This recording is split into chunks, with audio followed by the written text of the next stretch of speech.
Hello, Yankees Nation. Are you ready for changes in the Bronx? Well, get prepared because we're about to explore 3 topics that could shape the future of our beloved team. And I want to hear your opinion in the comments. Do you agree, disagree, or have a better solution? Let's go! But before we dive in, let's take a look at a recent curiosity about our former Astro, Juan Soto. Imagine this. One of the most electrifying players in MLB, Juan Soto, stepping onto the field in his homeland, bringing his star to the Dominican Winter League. This dream is becoming more real every day after Soto, now a member of the New York Mets, requested permission from the team to play 10 games with the Tigres del Licey. And the Mets agreed. But here's the twist. It will only happen next offseason. Why the wait? It's understandable. Soto recently signed a 15-year, $765 million contract with the Mets, making him one of the highest-paid athletes in the sport. It's a massive investment, and the Mets are being cautious to ensure their star doesn't get injured before even debuting with his new team. But this decision isn't just about contracts and risks. It's about passion. Soto expressed his desire to reconnect with the roots of his baseball journey. In a conversation with MLB insider Hector Gomez, he shared, "I asked the Mets to allow me to play 10 games with the Tigres del Licey in the Dominican Winter League. I still don't know the date, but I hope it's soon. For baseball fans in the Dominican Republic, this is monumental. Juan Soto is not just another MLB player. He's a symbol of pride for Latin America, an example of what can be achieved with talent and hard work. Seeing Soto with a Tigres del Licey jersey would be a dream come true for many. Just imagine the energy in the stadium, the roar of the crowd every time he steps up to bat." This decision also highlights a growing trend in baseball. Stars looking for opportunities to play in their home countries during the off-season. It's not just about staying in shape. It's a way to give back to the communities that shaped them. For players like Soto, it's a way to inspire the next generation of athletes. But what about the Mets? Are they taking a risk by allowing this? Or is it a show of trust in their star's decision? Share your thoughts. But now let's get to what really matters. Update 1. Luis Arraez, the reinforcement the Yankees need? Luis Arraez, one of the most consistent hitters in MLB, is on the Yankees' radar. With Gleyber Torres leaving for the Tigers, there's a glaring gap at second or third base. Could Arraez be the answer? The numbers are impressive. In 6 seasons, Arraez has a .323 batting average and a .372 OBP. He's the type of player who keeps the line moving, something the Yankees desperately need to support Aaron Judge and the lineup. But does his ability to put the ball in play make up for his defensive shortcomings?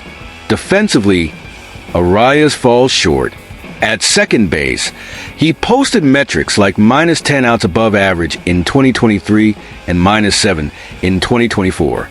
Plus, his power is limited, with just 4 home runs last season. Another point to consider, his contract. Arraez is set to earn around $14 million in 2025 and will become a free agent at the end of the season.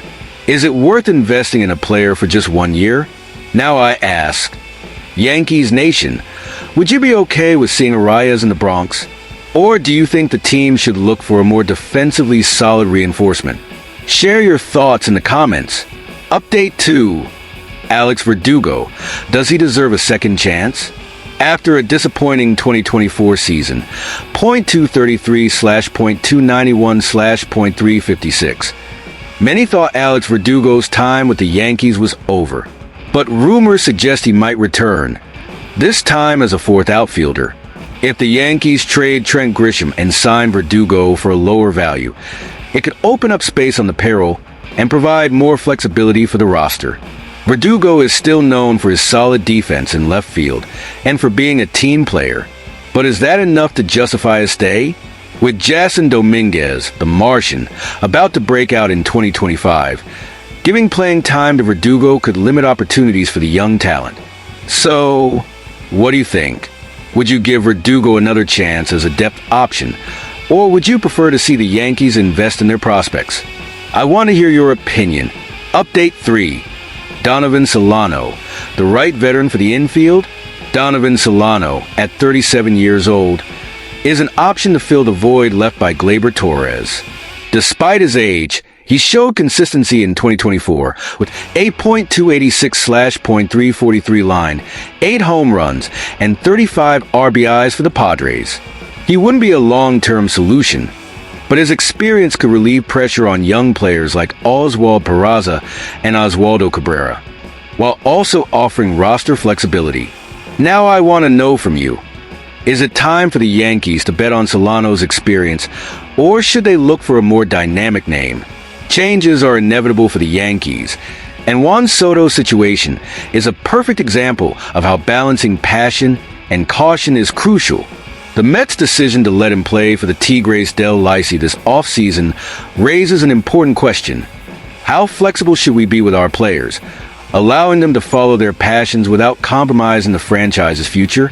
When it comes to reinforcements, Luis Arraez is an interesting name, but is his lack of offensive power and defensive limitations a risk? And what about Alex Verdugo and Donovan Solano? Should the Yankees invest in young talent or bet on experience to balance the team? Now, I want to hear from you, Yankees Nation. What do you think about these potential moves?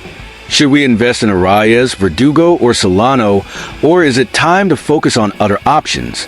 Share your opinion in the comments, subscribe to the channel, and turn on notifications so you don't miss anything.